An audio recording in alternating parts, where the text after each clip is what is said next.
The Scream Kings are in no way responsible for any encounters with the paranormal, extraterrestrial abductions, eldritch insanity, hauntings, curses, hexes, demonic possessions, cryptozoological sightings, or any loss of sleep that results from listening to this podcast.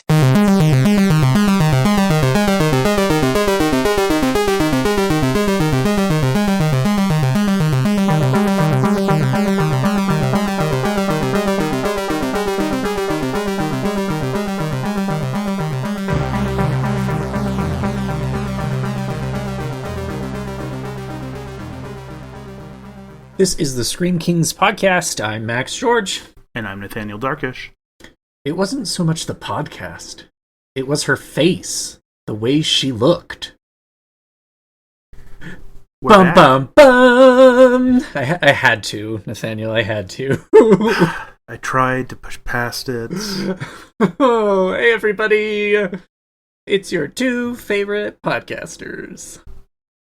Or at least, hopefully, top 10, maybe? I don't know. No, favorite.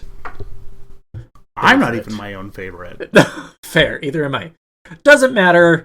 I'm so excited to be back on the show, Nathaniel. You went the distance and recorded that awesome episode. My life has just been chaotic and crazy, and 2023 is hitting me with a big ol' fat stick. So thank you for, stepping up and running an interview all by yourself. I mean, I've done it before because life keeps happening, and oh boy does it happen. Do you want to share any of the real life horrors, or should we just say... let's just leave it at car repairs that feel like they're never ending, and also my sewage line backed up, and,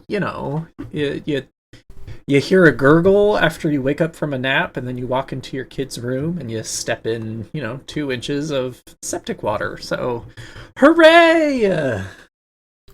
Yeah, it just doesn't get better than that. No. These are the moments we live. People say growing up is fun. It's not. Avoid it at all costs. Oh yeah, no, I tell all of my students who are, about to enter adult life, hey, buckle up, it's going to suck. Yeah. There's going to be some cool stuff, and there's going to be a lot of freedom and great things, but also there's going to be a lot of stuff that you're going to freaking hate. Yeah, and they're always like, oh no, I'm so excited for the future. And then whenever I have a conversation with them, even like a couple months later, like, oh man, being adult sucks. Yeah, it's stuff that you don't really ever hear about or think about as a kid, and then all of a sudden, you're stepping in water in your house, and you're like, oh, I was not prepared for this. What do I do? It's crazy. You got to roll with the punches, and sometimes, things happen that you can't control, and the best thing for you to do is control what you can control. Yep. And it's just a never-ending cycle of pain sometimes. Well, yeah. The melodrama's coming in hot today. It's true, but, fair. Just sometimes we just gotta grin and bear it. See how I transition there? Because we're talking about smile. I know you're nervous. I just want to have a chat. I'm seeing something no one else can see except for me. It's smiling at me. Oh my God!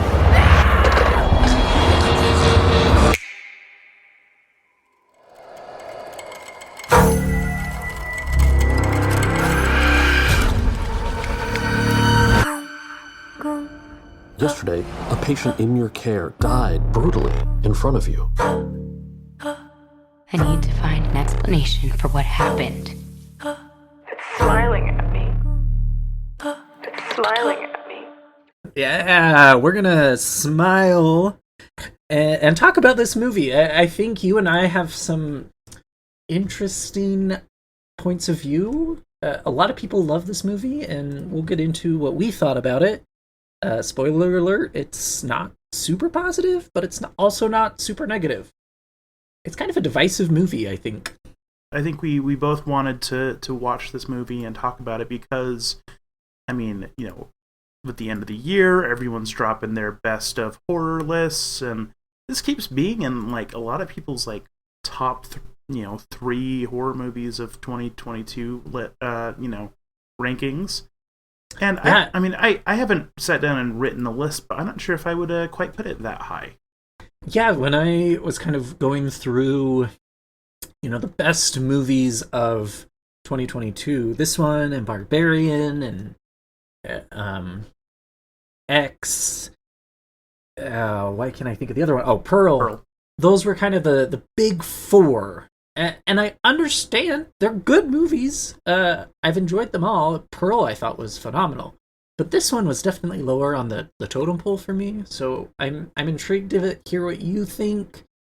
And let's maybe get into it. Do you want to provide just a quick summary for our listeners? And again, if you have not seen Smile yet and you want to, this is a spoiler-endorsed podcast. We will be talking about the plot. So, you've been warned.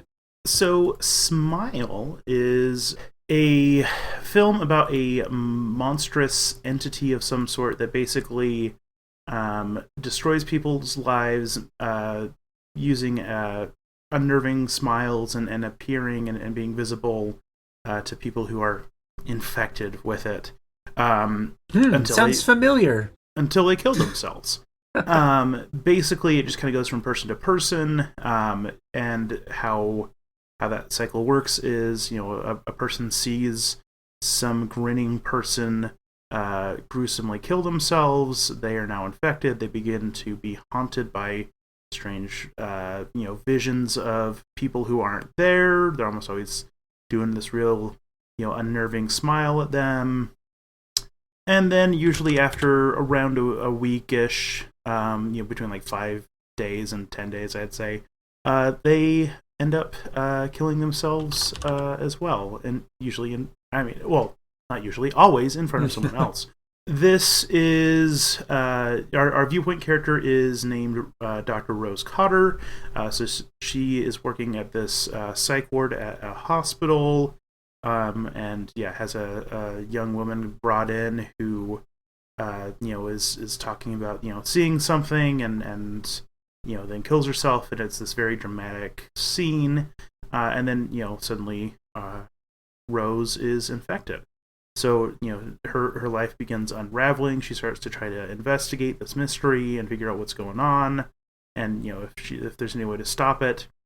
She finds out that there is one person who kind of broke the pattern, not by killing themselves, but by killing someone else very publicly.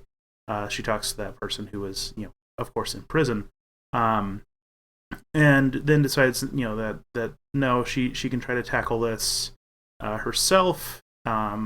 She's kind of over the course of the few previous days, isolated herself from her family and from her fiance and co-workers and friends and stuff, and so she goes to this house that she grew up in, where she saw her mother kill herself in a unrelated to the smile monster.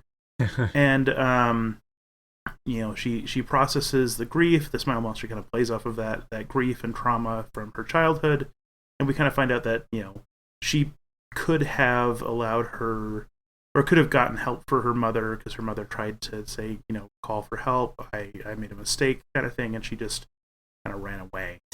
And so her mom died of an overdose. And then, of course, she has her former lover slash cop who was investigating, what went down at the hospital at the beginning of the film, whose name is Joel. He figures out where she is and, arrives just in time for her to get possessed and kill herself. Roll credits. Yeah, excellent recap there, Nathaniel. Let's just kind of dive in, I think, and talk about a lot of the good points that the movie does. Like we mentioned, it is really... this film has done well. A lot of people do love it, and there are a lot of good reasons for it. But the first thing that comes to mind before I even went and saw Smile was I was blown away by the marketing campaign for this movie. I don't think you're on TikTok or Instagram much, but the movie would plant these people in different social environments that just had these creepy smiles, and then would either post about it on the Instagram or make TikToks about it. The one I remember seeing was at some sort of sporting event, and they zoomed in on someone just kind of in the audience smiling, super, super creepy. And that, along with a lot of the trailer garnished quite a bit of buzz too. It was rather kind of gruesome and intense trailer when it first came out. It really created a hype train that got going pretty quickly. Yeah, for sure. And yeah, I mean, I don't really spend any time at all on TikTok or Instagram, but even still, I was coming across articles that were talking about, they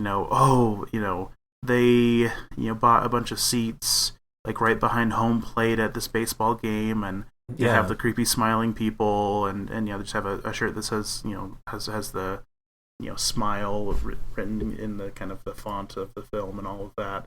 And just staring into the camera the whole time, doing the creepy grin, like, oh, that is chef's kiss, good viral marketing. I love crap like that. Yeah, it kind of reminded me of way back when, I think it was around when we first started the podcast with it. The kind of the clown scare, I think, of 2016, 2017, whenever it was. And how kind of this cultural phenomena started with the movie, and it's fun.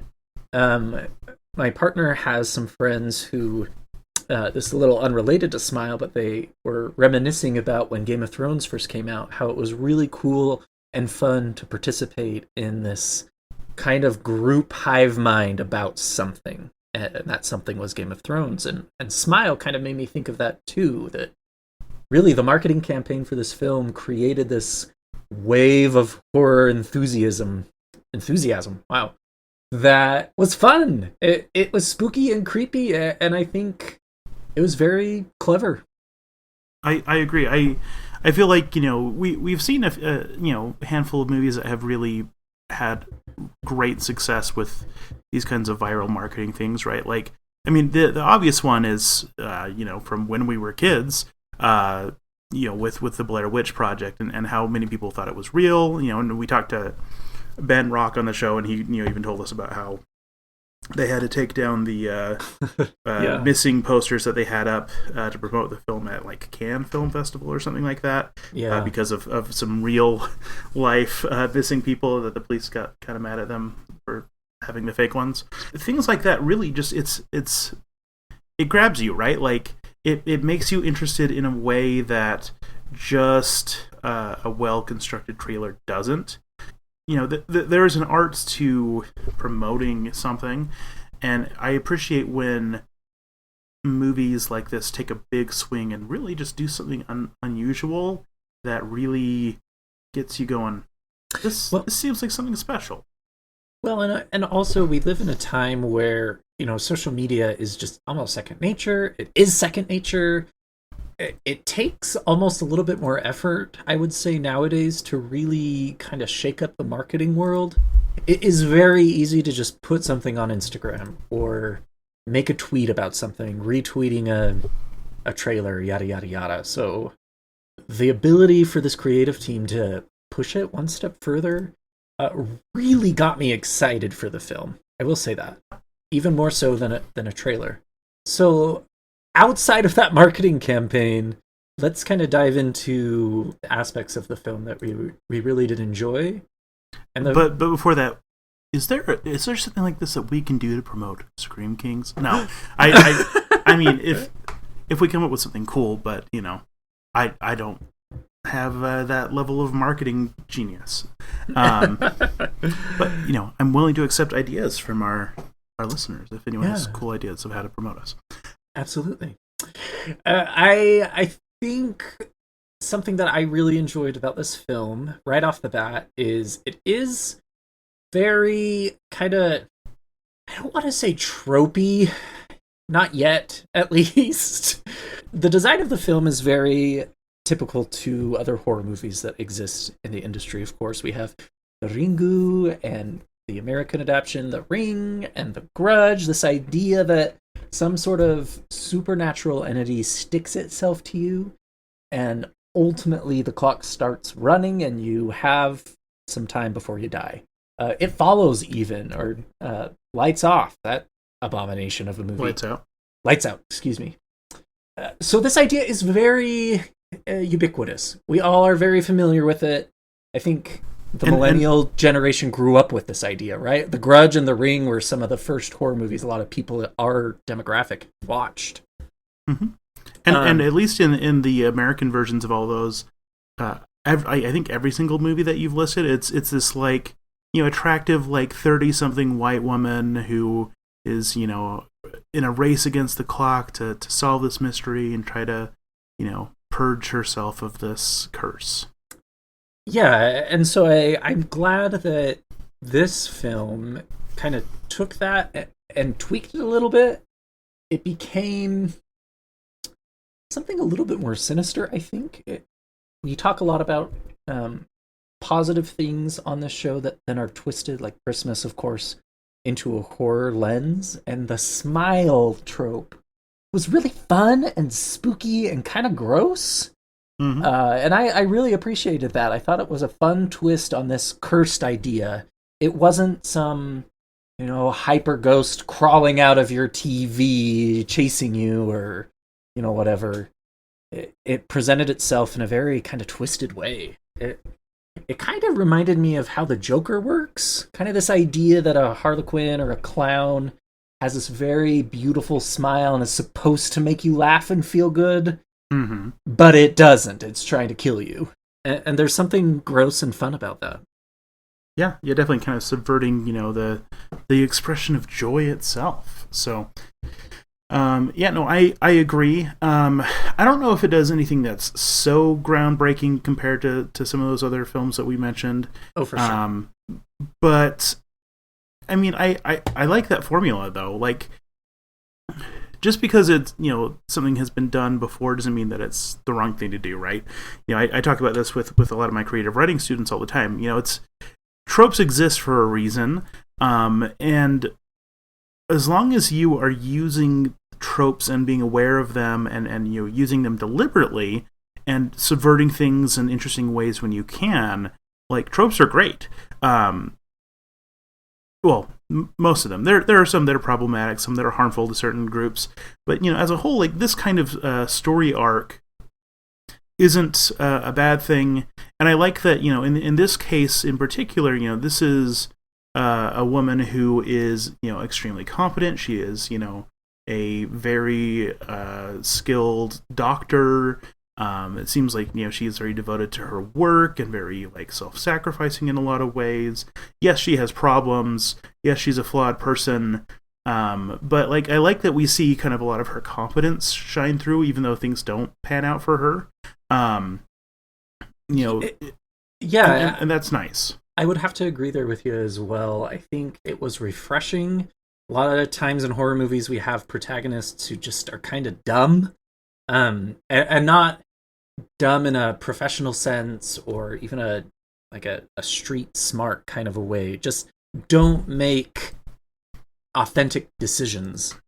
Yes. And this movie, I wouldn't say they do that fully, but Rose really is kind of head on her shoulders. She's trying to figure this out from a logical standpoint rather than just on a whim, if that makes sense. Yeah.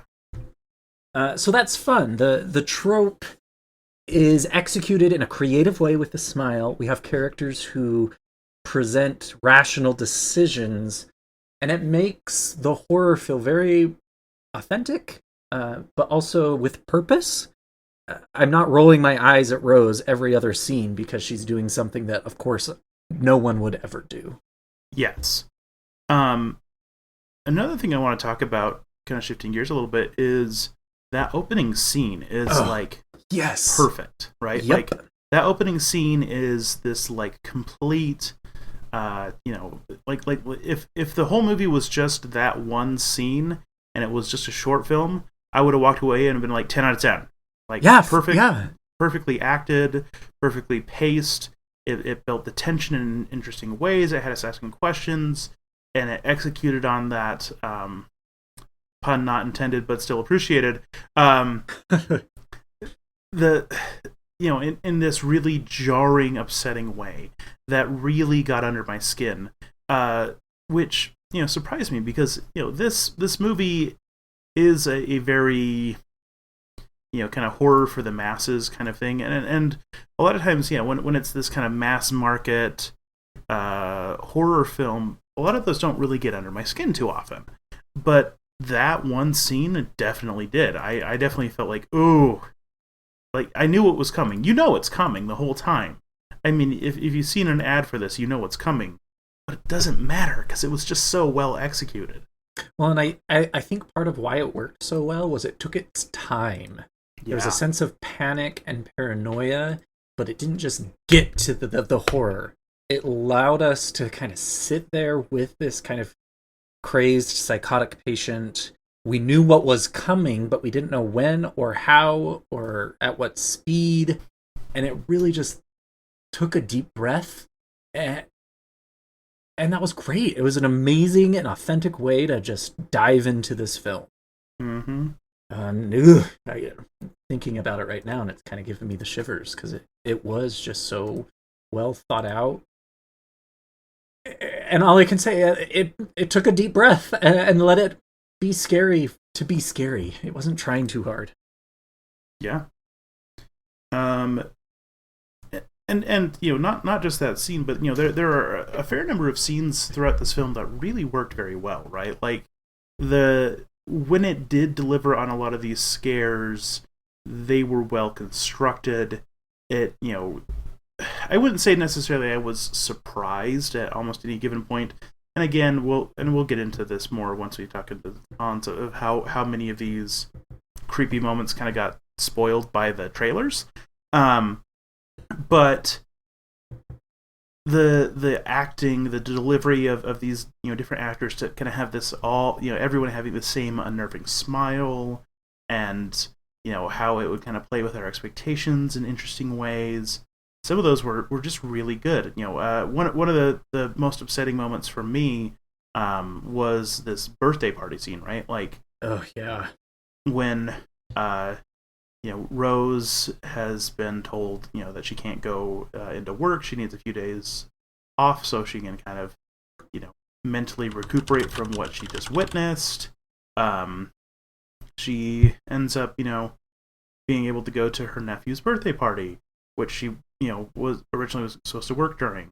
And so she gets him a nice train set, and she's, so excited to be a good aunt and actually kind of go outside of her bubble a little bit. And then she's sitting at this party, and of course we're getting glimpses of the creepy smiling going on. But then he opens his present, and surprise the cat who has been missing, who we expect to turn up in some way, is dead and in the package instead of the train set. And it was really well done. Okay, I didn't see that one coming necessarily. I knew that the cat was going to come up dead in some upsetting way. I didn't expect him to pull that, and that one really worked. Yeah, and I really enjoyed kind of the scene where Rose is at home. She has this therapist that's been working with her. The therapist comes over to the house, and they're talking about everything going on. And then she gets a phone call from her therapist, and surprise, the person who came over to her house is actually the monster. I thought that was really fun, and I actually did not see that coming. And so it was kind of this, the call is coming from inside the house moment that was refreshing and new and fun.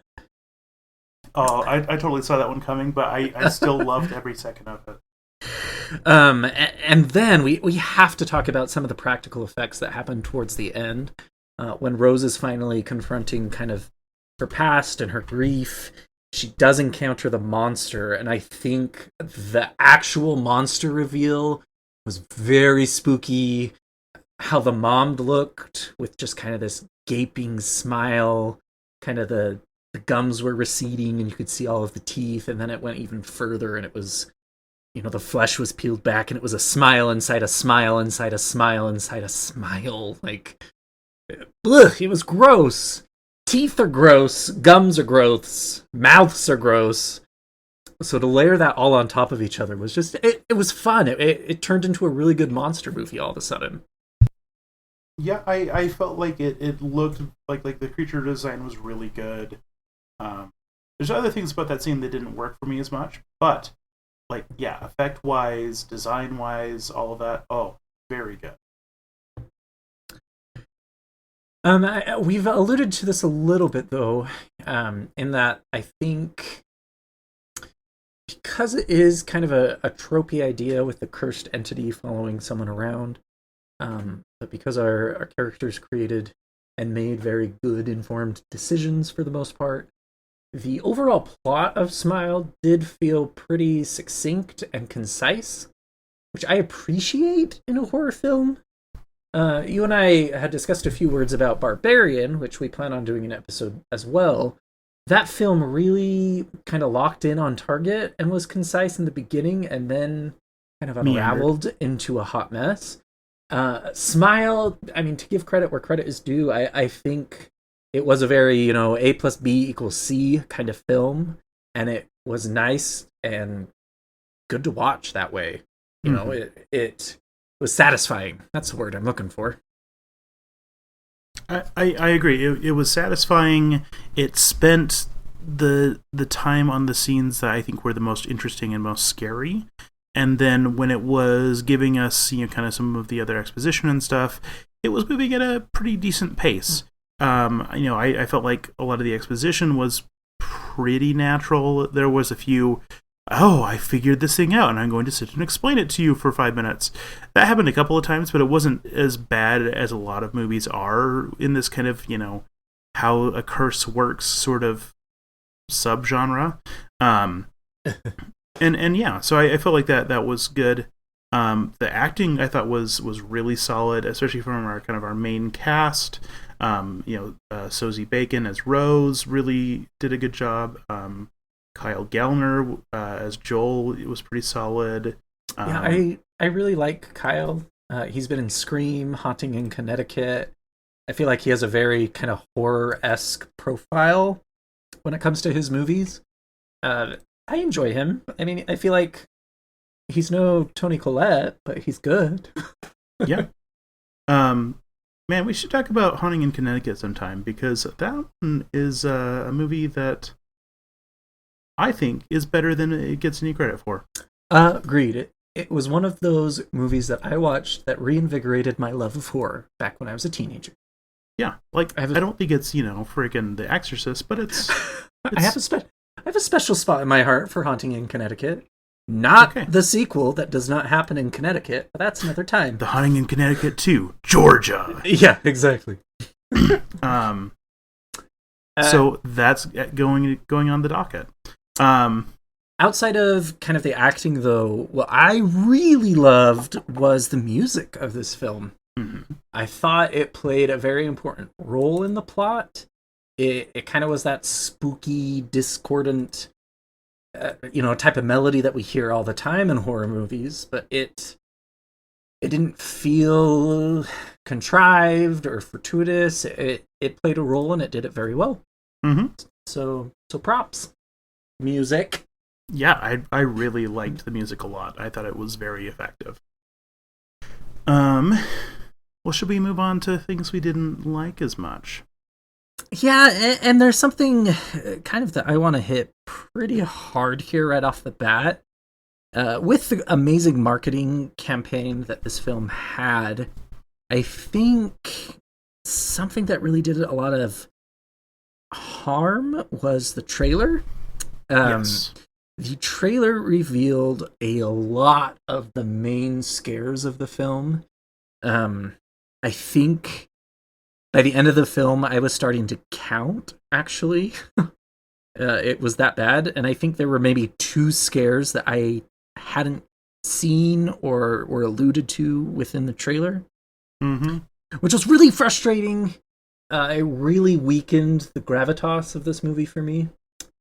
And a few months ago, before the holidays, I reached out to our good Scream Lord or Scream Knight. I can't remember what we knighted or bestowed upon him, Andy Scahill, and asked him for some recommendations of horror. I was looking for a good horror movie, and he did recommend Smile. He thought it was phenomenal. And we kind of had this little chat back and forth about how I was super disappointed that the trailer revealed a lot of the scares. and he made note of we shouldn't judge a movie based on the trailer. And I want to get your thoughts on that, Nathaniel, because whether the marketing team doesn't like hold up our director's vision for the film, it still can undermine the movie, in my opinion. Oh, you for have sure. You have to be thoughtful and kind of cognizant of what you're showing in the trailer for the movie to be successful. I don't think they're mutually exclusive here. Yeah. So I think from everything I know about the film business, really we are dealing with completely different teams of people, right? Like, sure, the director has a vision. They're working with the editors and everything like that to create the film that they want to create. The marketing team is handed a bunch of footage that they can cut any way that they want, and their job is to get butts in chairs. And from that perspective, the marketing for Smile was extremely effective. Not just the cool viral marketing that we talked about and gushed over, but yeah, like the trailers that we saw, got people to go, ooh, I want to go see that movie. That looks scary. And so from that perspective, it's extremely successful. They did their job well. However, I really, really wish that directors were able to be part of that discussion more, right? Like, I feel like a lot of times spoilers and twists and turns and stuff, and the experience of sitting in a theater or sitting at your home and watching movie from beginning to end is very specifically crafted, right? It's meant to be an experience that hopefully a thoughtful director is leading you through all the way through. And so that isn't going to take into consideration what you've already been shown. And frankly, to me, there are trailers that do succeed in making you want to see the movie, but also don't spoil anything. The best example I can think of off the top of my head was 10 Cloverfield Lane.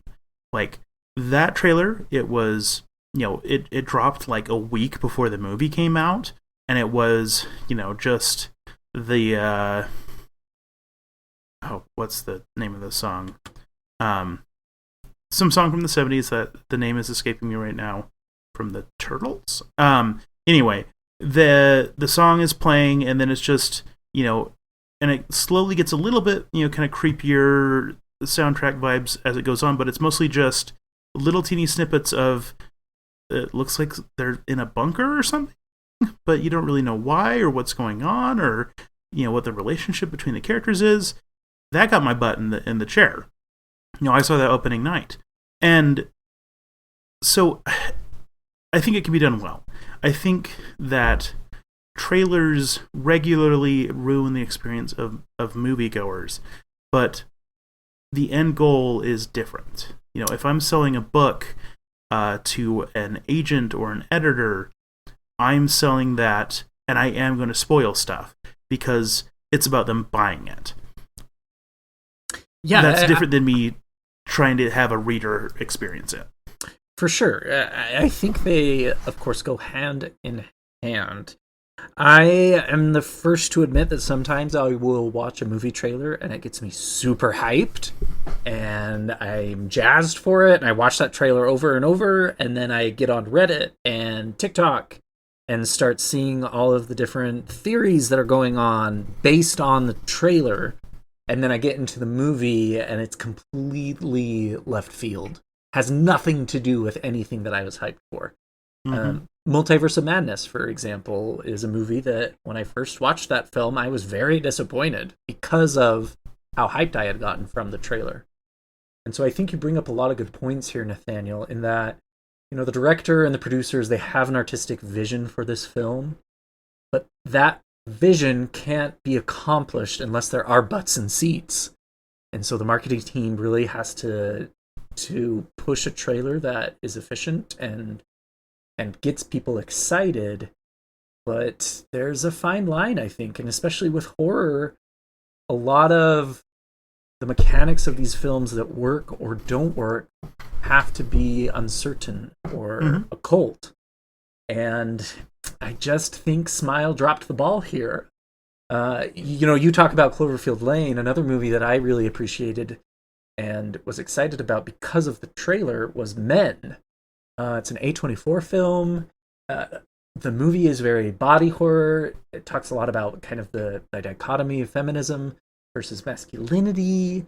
There are a lot of kind of subversive discussions going on about the film, but the trailer gave you very little to be excited about. And sure, maybe the film wasn't as successful in theaters, but I appreciated the film more because I was excited from the trailer, and then I got that artistic vision from the movie. It just kind of depends. I think trailers serve a very good purpose, and we can put too much weight on them, but they have to do justice to the director's artistic vision as well. So, soapbox complete. Yes. Yeah. It really just comes down to this idea of what are they gauging the metric of their success off of, right? And it seems like the marketing team, it's how many people go and see it the opening weekend and stuff like that. I think the directors, they tend to be more interested in looking at what are people saying about it, how do they feel about the film, what's the discussion, are people recommending it to their friends. Those are very different things, very different realities. And so I get why it happens, but it does frustrate me endlessly. And I've largely started avoiding most elements of trailers. I'll watch a trailer if I'm at the movie theater, but if I'm just casually checking out stuff online, usually I'll watch part of a trailer, and if it grabs my interest, then I go, oh, okay, cool, I want to see that, and I turn it off halfway through the trailer even. Because I'm just getting tired of all of the good stuff getting spoiled and scared, and all of the scares not being scary. Right, and I put myself in the shoes of a director who's created this passion project, and then I show up to the premiere, and if the trailer hasn't done it justice, I'm going to be pissed, right? My marketing team didn't get people to watch my film. Yep. It is one of those things I don't think people usually think about when it comes to the entertainment industry. I would love to talk to a trailer editor and get their perspective when it comes to film. So if you're out there and you're listening, hi, I'd like to talk to you.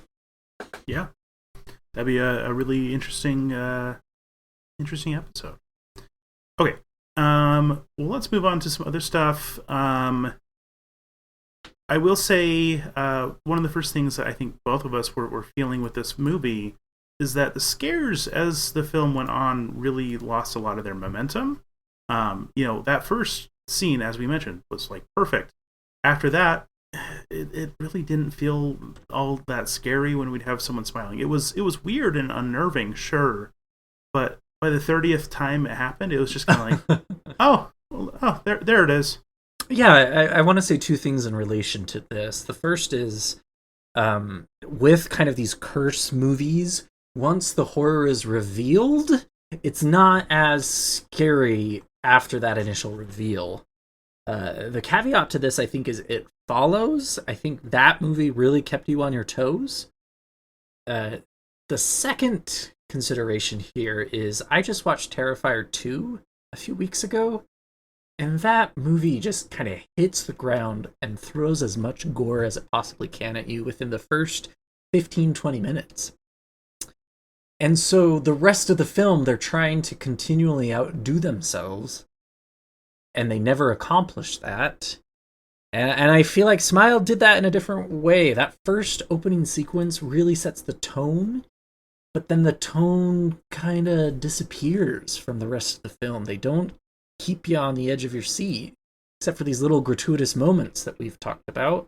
Yeah, well, and along those lines, I think it's because, we started with a kill, right?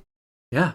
And then we're just going to see weird stuff until she's finally pushed to kill herself. That's the whole nature of the curse.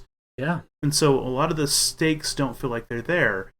I'll say that again. Yes, the creepy smile is in fact creepy and unnerving, but at a certain point, it feels like a horror version of Where's Waldo, as opposed to an actual threat. And due to this, I feel like as we get towards the climax of the film, we lose a lot of kind of the authentic narrative. It starts to feel like the creators of the film were piecemealing some sort of plot. They were trying to wrap up the mythos and the lore of this demonic entity, but also talk about grief, and it started to feel very derivative and predictable and boring, if I'm honest. Yeah, I agree. I felt like, tying it into the past was an interesting vein to explore if they had done something more with it. But they never really quite, I don't know, never quite threaded that needle for me, right? Like,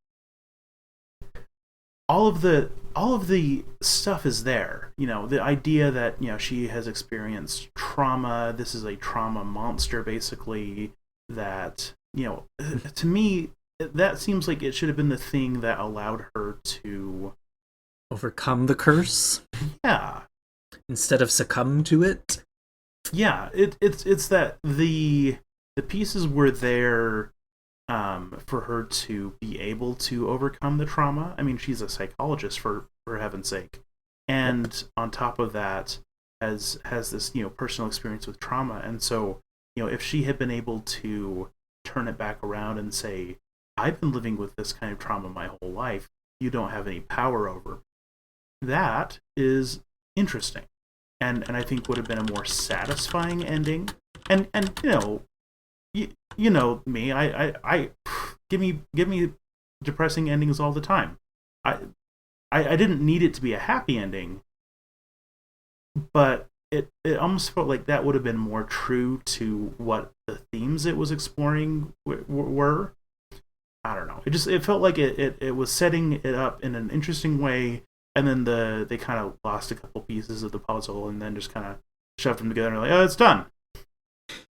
Yeah, that's where I feel like it has kind of moved into the derived category here. Is you bring up some excellent points. This woman is a psychiatrist. She should know about the nuances and complications that trauma bring. And if this monster is an embodiment of trauma, especially when they talk about, you have to be seen killing someone for it to be passed on, it alludes that the curse is passed on through a traumatic event, right? Mm-hmm. Dive into that. Talk about that. That is a huge, huge topic that would be so poignant for our generation and the next generation. Trauma is something that we don't fully understand entirely, and it's terrifying. Like, I had a panic attack the other day from trauma. It is horror. And so to try and take this circle peg and fit it into the square hole, sure, it's going to fit, but it won't make sense. It was frustrating, real frustrating, because yeah, it just felt like a missed opportunity. Yeah, it made it didn't make me feel like I had wasted my money or wasted my time, but it made the movie fall flat for me. It had a message that was there, but then right at the end it was like, nah, we're not gonna go there because we want butts and seats.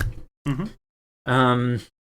It was frustrating, and I think part of that too was the characters started out really authentic and making good logical decisions, and then by the end of it, Rose was just flying by the seat of her pants. She just felt like she was becoming a character rather than a protagonist. I agree. And like some of that, I will give it that it did do a pretty good job of establishing, that she was, losing sleep, and that she was, becoming more and more just kind of frazzled and unhinged because of the nature of the haunting. Sure. Or of the curse. Yeah, absolutely. I'm willing to buy that, but I did want her to make a few more grounded decisions. in that last chunk of the movie based on her expertise. It would be like watching Alien and seeing Ripley like forget a lot of the wise decisions that she was making for the first 3/4 of the movie, and then doing some like really dumb crap in the last quarter. Yeah, that's what I'm getting at too. I think Spiral into Madness is fine, but she has a medical degree. You know, her life still has rules that it should be following. Anyway, I am gonna get heated. We talked about the music kind of being a character in the film, and I'm trying to pick my words carefully here because I know you and I both feel the same way about this. I think they tried to make the camera also a character in the film, but the camera was drunk. Oh boy. Yeah, it was showing up to set drunk and raving and demanding that they do the... So what we mean by this is I love it when cinematography kind of takes a different approach. And this film, they do a really good job of doing these cool inverted upside down shots. And 1, 2, 3, even 4, hell, even 5. Like, cool, it's artistic, it's stylish. I like it, it's unnerving, it's different. Not the whole goddamn movie, though. Nathaniel, what was with this? I don't know. Like, okay, so the first time it happened, I thought of this scene in Hereditary, and I'm sorry, we always compare it being Hereditary, but it's perfect, so whatever. Where she is walking down the hallway to go talk to the secret evil witch lady. Anyway, she's walking down this hallway, and it's this kind of like weird upside down shot, and it's like kind of unsettling, and like it did a good job of kind of capturing how out of control her life felt. It suggested some stuff about this character and how she was feeling and how she was interpreting the world in a especially tense and interesting moment. I feel like the cinematographer for this film saw that and just basically thought to themselves, I am going to do that 150 times in the next movie I do because it's going to capture how chaotic things feel. No, because at a certain point it feels like a silly gimmick, not an interesting artistic choice. And so yeah, like it, again, the first time it happened, I'm like, oh, okay, that was kind of a weird place to do that, but like, it's not the worst decision in the world. But then they just kept doing it, like at the start of almost every scene that they could have like a landscape or a wide shot that wasn't focusing on a character. Every single time that was the case, let's just flip it upside down for no reason and then like weirdly zoom in and set it right. So many times it was so distracting. I spent more time thinking about that than I was thinking about how scary the situation was, which is the opposite of what a camera should be doing. Yeah, I can't agree more. Again, like I said, I think it's fun. I think it's artistic. But once you start relying on that for an element of horror, it becomes very kitschy almost. That's a good way to put it. It starts to feel tedious. And if I push and if I strain, I can make a comparison. Like, there's this Christian song, of course, Jesus Wants Me for a Sunbeam, or If You Chance to Meet a Frown. I can't even remember. But if you chance to meet a frown, do not let it stay. Quickly turn it upside down and smile your cares away, or whatever. And so maybe that's what they were thinking. Like, it's the same. If they had that song in the movie, sure, I would have been more willing to buy that. Right, and that's where the last part of the movie. It's like, why do we keep flipping it over? It just felt, it got annoying. Another thing that I'm really starting to be annoyed with in horror movies is this unbelieving spouse/partner, significant other. In the film, Rose has what we assume is a very committed partner. They are a very, stalwart individual, it seems. But the minute she starts feeling uncomfortable and seeing things, he completely abandons her on an emotional standpoint. And I don't care what you believe, if you're a religious person, if you're agnostic, if you're atheist, if your partner starts saying that they're seeing things, I do not believe our first gut reaction is to be like, oh, you're nuts. I can't be with you. You're crazy. It's getting old. I think it's an antiquated trope that we're using. Mm-hmm. Oh, and like, they try to justify it, right? They had him, drop some lines about him, knowing about her mother's mental illness and suicide and stuff like that, and that's why he's on like high alert. Okay, I'm willing to buy that if at any point he had asked any follow-up questions, but it was basically just, every time she would start talking about it at all, she'd be like, I'm seeing things and other people aren't that aren't seeing. And like she literally gets that far, doesn't explain even what it is, any of her thoughts about it, anything like that. Suddenly he just like shuts her down and is like, "Oh my gosh, you're crazy like your mom." Yeah, does he not know about this? Like, it feels so contrived to know about all of this backstory that Rose is carrying and this trauma, again, that she's working with, this generational trauma, and the minute it starts to ripple at all, he's just like, nope, you're nuts. Peace out. You're insane.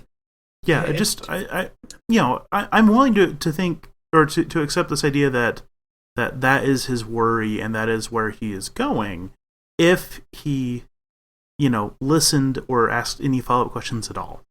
Yeah, and I'm going to say, hands down, and I'm very comfortable saying this, if you have a partner and you're experiencing any sort of mental health and you bring it up to them and their reaction is to treat you like you're insane or you're just seeing things or they don't believe you, get out of that relationship.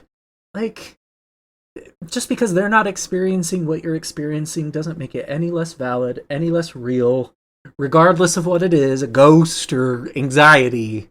Like, show up and support your loved ones, regardless what they're going through.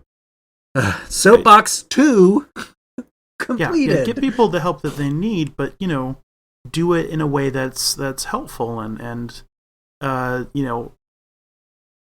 collaborative with your loved one, instead of just, surprise, I secretly invited your therapist here without your consent. Yeah, we're ambushing you.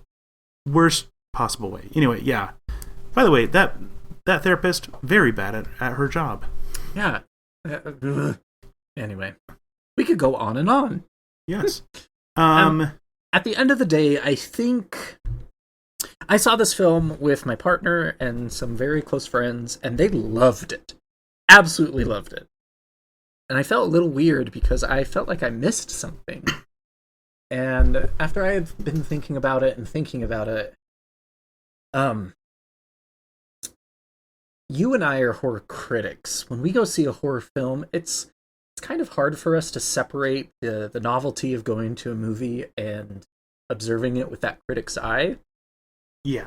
And while I agree this is a good film, I also can hold space for, I think it is, we talk a lot about kind of gateway horror on this podcast. PG-13 horror that kind of presents itself and gets people excited about horror. I think Smile is the next level of that. It's rated R, so the gore and kind of the horror is a little more advanced and intense. And that serves a purpose, but from a critic's standpoint, I was left wanting a lot more. And I got bored a few times, it became predictable, and I felt like I was watching The Grudge or The Ring, but with a twist. And those movies are great, they're iconic, they're classics, but at the end of the day, I don't want to rewatch those. I want to watch something that's actually going to scare me and push the edge a little bit. Yeah. Does that make me sound like a douche, or am I okay?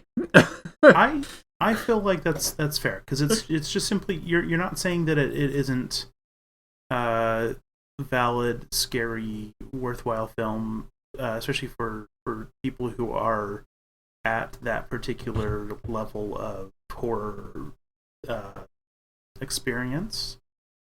No, I think it's fair. And I don't want that to come off like just because you enjoy this film means you're of a lesser horror kind of hierarchy. You're a noob.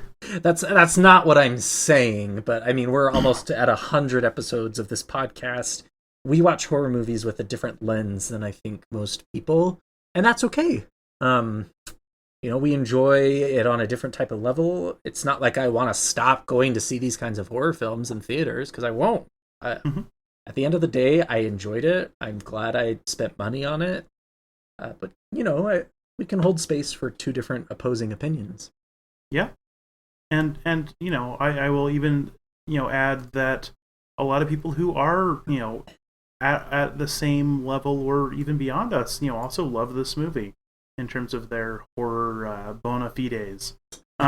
So, that's fine. I had a lot of fun. It made a lot of money. That's going to get more, money going into horror movies, and I'm all about that. Yeah.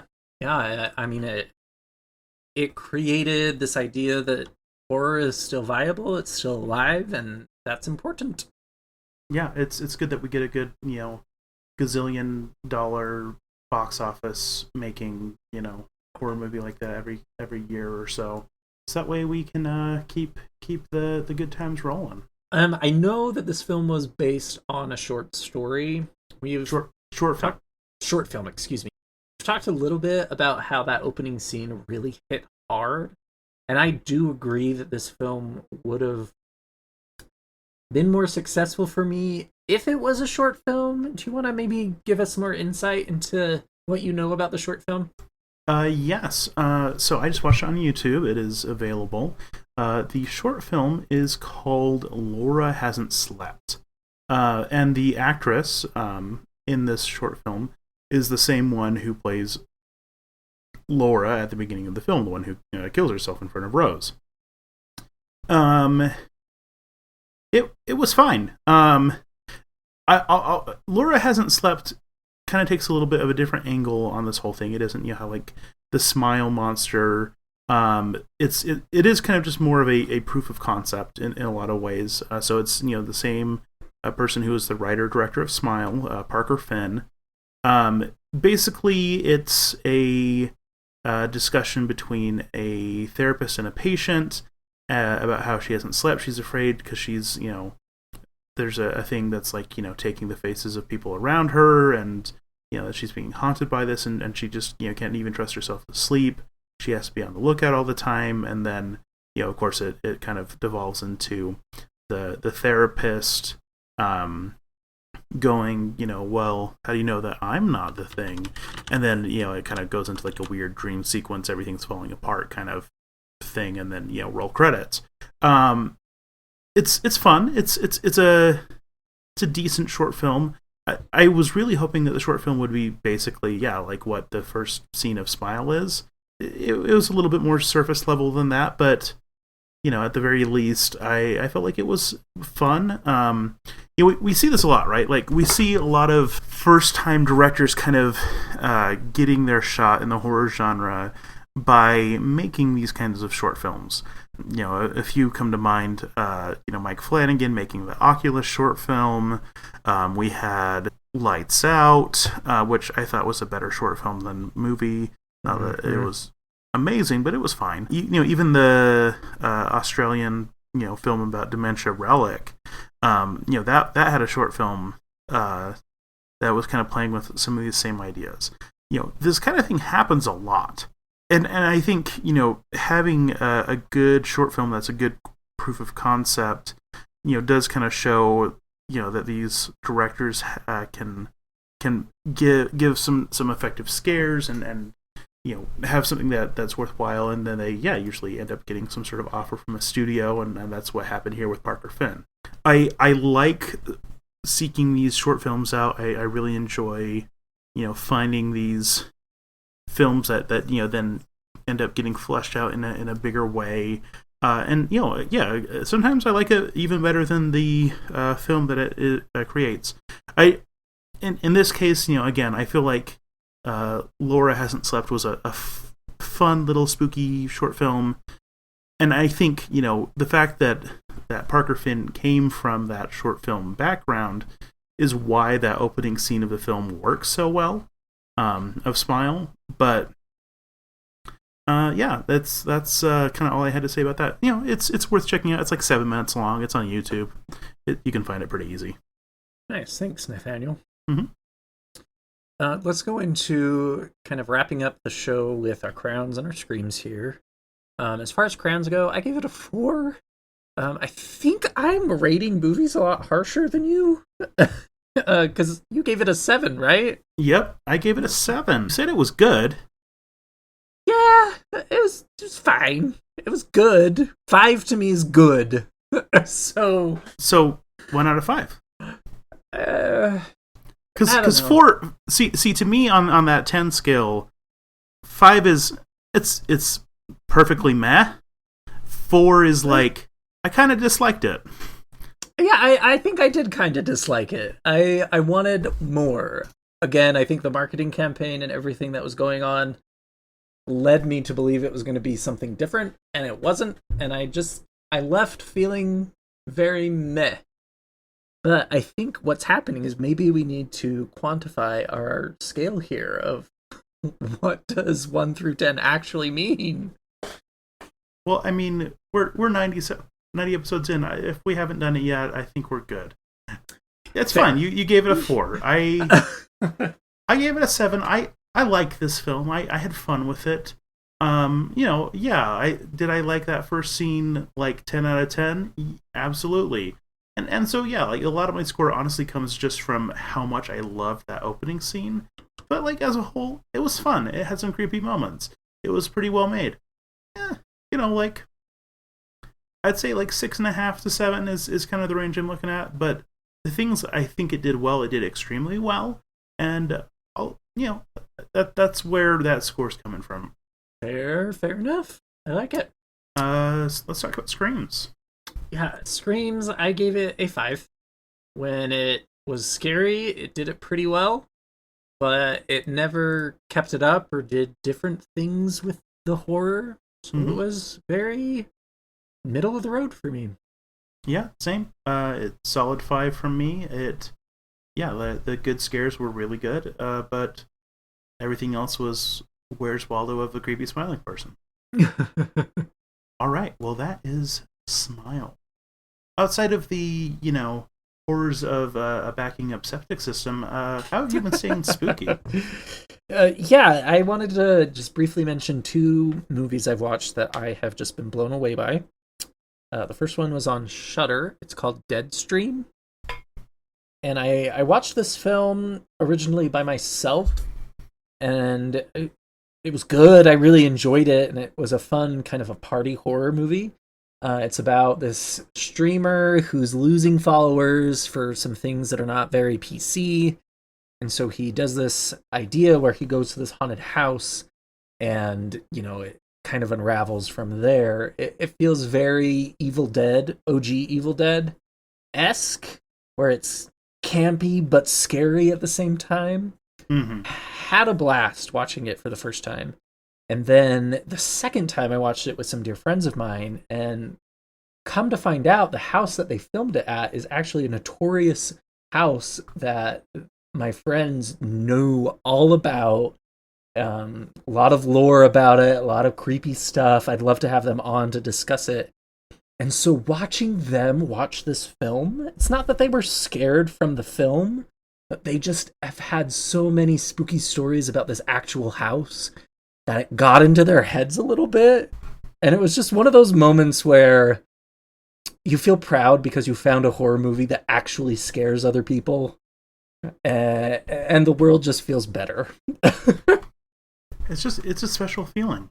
It was so fun to see how scared they got. Not, again, because the film was scary, but because of all of this lore that they knew about the house and seeing it on the inside and the outside, and it just freaked them out. It was great. I'd love for you to watch it and do a movie with them on it, because they just have so much history and backstory from it. It was cool. That sounds fantastic. We need to get that scheduled. The other movie that I saw is quite possibly in my top 3 favorite films of all time. I think it's the best film of 2022. That is The Menu with Anya Joy-Taylor and Lord Voldemort. Sorry. We want to do an episode about this film because I have so much to say about how well it was done. Mm-hmm. I don't think it's a perfect film per se, but I have not enjoyed a movie in the theaters like The Menu since probably Hereditary or Midsummer. Blown away. It was great. So good. To the point where one of my best friends made like a porcelain creature of myself, and I'm wearing a marshmallow hat and a tunic of chocolate. Or vice versa, I can't remember. I mean, it'd be vice versa for the film. Yes. I just watched it yesterday for the first time, so that's why I know. Which is awesome. I could watch this film over and over and over and not get bored of it. I cannot recommend it high enough. It was great. But I think I think it spoke to me on different levels than it may have spoke to you, so we can get into it in another episode. Yeah, I'm really excited to talk about that one, because I have a lot of thoughts, and I've been kind of chewing over it and thinking about it. I like to... Pun intended, were you chewing or were you tasting, Nathaniel? Well, I mean, you need to properly chew to taste. I'm just making a joke. You know, a lot of like airy, like, you know, open mouth chewing just to properly aerate the taste buds. The tannins of the food that you're consuming. Yes, exactly. I really liked it. But yeah, I again maybe had slightly different level of love for it than you did, which I think will make for some very good discussion. Sure. So, also an upcoming episode. We have so many of those in the docket right now. It's wonderful. We have so many cool people. In fact, that's one of the ways I'm staying spooky, is just been in communication with a lot of great people to have on the show. Yeah, you've been taking over my job as far as networking goes. You've been doing awesome, Nathaniel. Appreciate it. And by that, really, it's just I've been responding to emails that people have been sending to us, which it's love great. That. Thank Keep you it up. for reaching out, everyone who has. And yeah, we got some really, really exciting stuff in the works. I'll just say that. But I don't want to say any specific names yet, because who knows, sometimes things fall through. Hopefully these won't, because they're going to be really dope episodes. Besides handling some great communication with exciting people, I have been staying spooky quite a bit in the literary world. I wanted to talk about a book that I just finished listening to called Ghost Eaters by Clay McLeod Chapman. It's really well constructed. Basically, the concept here is, what if there was a drug that is called Ghost that allows you to see the dead? And it's kind of playing with ideas of like grief and how like people can be addicted to their grief, and how they let that kind of define and shape their lives in interesting ways. But yeah, it's very well written. It's really exciting. It says a lot of interesting stuff about like, again, grief, but also like drug culture and things like that. And also, frankly, has one of the most disgusting, upsetting things that I've ever read. Like one of the scenes was so horrendously disgusting, and I mean this in the most complimentary way possible. Just this one scene, I put updated where I was at in Goodreads, and I think I just had the word gross like 30 times, and then immediately tweeted at the author, who was very nice and responded very nicely. But yeah, I just said that was one of the most absolutely disgusting things I've ever read. Bravo. And yeah, he seemed to enjoy that. So there is some real powerful gross out horror in this, but it also really does a good job of some strong emotional beats and well written characters and all of that. So really solid book that came out just a few months ago. So Ghost Eaters by Clay McLeod Chapman. And also today, earlier today, I got to see a kind of live stream done by Grady Hendrix, friend of the show, that's kind of promoting his How to Sell a Haunted House book that is coming out this week. I guess it came out like today. And his presentation was literally how to sell a haunted house. It was like how to, like make a Zillow listing using like how he opened it was he took the opening paragraph of The Haunting of Hill House and rewrote it as a Zillow listing.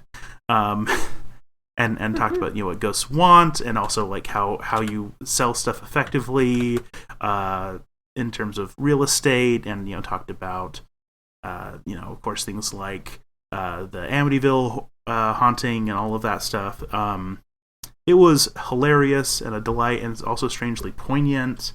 I know that he's kind of doing like a tour that's promoting his book, and also like doing this show as kind of a live show. I just watched it a stream that was done through Barnes & Noble that my wife paid for, along with a copy of the book, that was just done through Barnes & Noble. But it was an absolute delight. I left work early and sat and just cackled to myself in my basement as I watched Grady be hilarious. So Grady, I love you.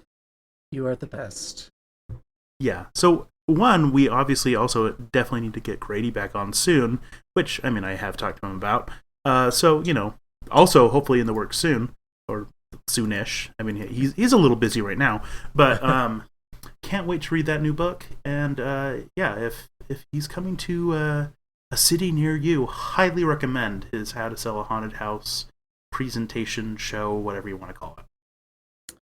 Yeah, and I think that wraps up our episode nicely. Again, thanks for everyone who's listening. We have some really cool stuff in the works, so stay tuned and stay spooky. Stay spooky. Need even more Scream Kings? Here's our obligatory shameless social media plug. Follow us on Twitter or Instagram at Scream Kings Pod. You could also email us at screamkingspodcast@gmail.com. Help us reach a wider audience of horror fans by leaving a review on iTunes or by sharing a link on social media. You can also support the show by going to patreon.com/Scream Kings. Stay spooky.